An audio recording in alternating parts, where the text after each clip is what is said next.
Assalamualaikum warahmatullahi wabarakatuh. Perkenalkan, nama saya Nur Nabila Heria dengan NIM 904001240055. Baik, di sini saya akan memaparkan materi mengenai pengantar manajemen yang berjudul Desain Organisasi dan Perjanjian Kerja. Desain organisasi. Desain organisasi adalah proses merancang struktur dan sistem di dalam organisasi untuk mencapai tujuan yang diinginkan. Ini melibatkan penentuan cara, yaitu mengelola tugas, tanggung jawab, dan juga aliran komunikasi di dalam organisasi untuk mencapai efisiensi dan efektivitas operasional. Kemudian, adapun elemen yang digunakan dalam desain organisasi. Yang pertama ialah struktur organisasi yang meliputi hierarki vertikal, yang dimana struktur ini menunjukkan tingkatan wewenang dan juga tanggung jawab yang jelas dalam organisasi. Struktur ini efektif untuk organisasi yang menginginkan kontrol yang ketat dalam sebuah pengawasan yang jelas di setiap tingkatan tersebut. Namun, bisa menjadi lambat dalam pengambilan keputusan dan juga kurang fleksibel terhadap melakukan suatu perubahan. Kemudian, yang kedua itu ialah struktur horizontal, yang dimana struktur ini mengurangi jumlah tingkatan hierarki dengan meningkatkan luas pengawasan setiap manajer. Ini cocok untuk organisasi yang membutuhkan kecepatan dan juga fleksibilitas dalam respon perubahan lingkungan bisnis dan juga pasar. Kemudian, ada yang namanya struktur matriks, yaitu gabungan dari struktur fungsional dan juga divisional yang memungkinkan manajer untuk mengawasi beberapa proyek ataupun produk secara paralel. Kemudian, struktur matriks ini memberikan fleksibilitas, tetap bisa menimbulkan masalah koordinasi dan juga potensi konflik antara dua lingkaran wewenang. Adapun tugas dan juga tanggung jawab. Dalam hal ini, penentuan tugas harus jelas dan juga dipahami oleh semua anggota tim untuk menghindari sebuah tumpah tindih dalam suatu pekerjaan dan juga memastikan bahwa semua tugas dapat dikelola secara efektif. Penentuan yang cermat juga membantu dalam memberikan kejelasan tentang siapa yang bertanggung jawab atas hasil pekerjaan tersebut. Kemudian, ada yang dinamakan alur komunikasi, yang dimana alur komunikasi yang baik adalah kunci untuk mendukung efektivitas organisasi. Desain yang memfasilitasi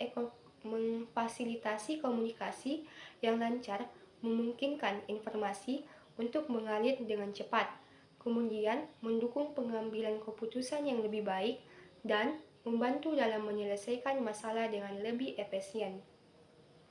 Adapun koordinasi dan juga integrasi.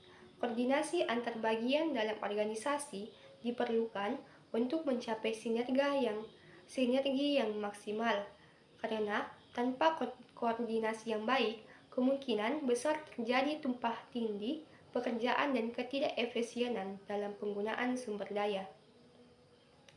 Dari pemaparan tersebut, ada juga yang dinamakan ada juga penjelasan mengenai strategi dari desain organisasi, yaitu desain organisasi fungsional, yang dimana desain organisasi ini menggunakan struktur yang sangat sesuai untuk organisasi yang terlibat dalam kegiatan serupa, seperti manufaktur atau layanan yang memerlukan spesialisasi fungsi tertentu. Organisasi ini efisien dalam mengelola tugas serupa, namun bisa kurang responsif terhadap perubahan cepat dalam lingkungan bisnis. Kemudian, desain organisasi divisional. Desain ini menggunakan struktur yang memungkinkan organisasi untuk mengelompokkan pekerjaan berdasarkan produk wilayah ataupun pelanggan. Struktur ini cocok untuk organisasi dengan banyak produk ataupun layanan yang ditawarkan yang berbeda ataupun beroperasi di beberapa pasar geografis. Meskipun memungkinkan fleksibilitasnya lebih terstruktur, ini bisa menambah kompleksitas manajemen dan juga biaya. Kemudian, terdapat juga desain organisasi matriks yang menggabungkan berbagai pola manajemen dengan fleksibilitas yang tinggi. Struktur ini memungkinkan pengelolaan proyek lintas fungsi dengan menggunakan keahlian dari berbagai bagian dalam organisasi. Namun, tantangan terbesar dari struktur ini ialah mengelola dua lingkungan wewenang yang berpotensi membingungkan pekerja. Kemudian, terdapat desain organisasi proses yang berfokus pada alur kerja dan cara kerja dalam organisasi. Desain ini membantu mengidentifikasi dan juga menyederhanakan proses yang diperlukan untuk mencapai tujuan organisasi. Desain ini dapat meningkatkan kualitas, efisiensi, dan juga penghematan biaya, tetapi memerlukan perhatian pada implementasi dan juga pemantauan secara teratur. Adapun keuntungan dan tantangan desain organisasi. Adapun keuntungan dari desain organisasi ini ialah meningkatkan efisiensi operasional. Dengan struktur yang baik, organisasi dapat mengurangi pemborosan dan juga meningkatkan aliran kerja yang dimana pada gilirannya meningkatkan sebuah produktivitas tersebut. Kemudian, yang kedua ialah pengaturan yang jelas, yang dimana pengaturan yang jelas di sini memungkinkan penentuan yang lebih baik mengenai siapa yang bertanggung jawab atas tugas tertentu yang mengurangi kebingungan dan juga sebuah konflik.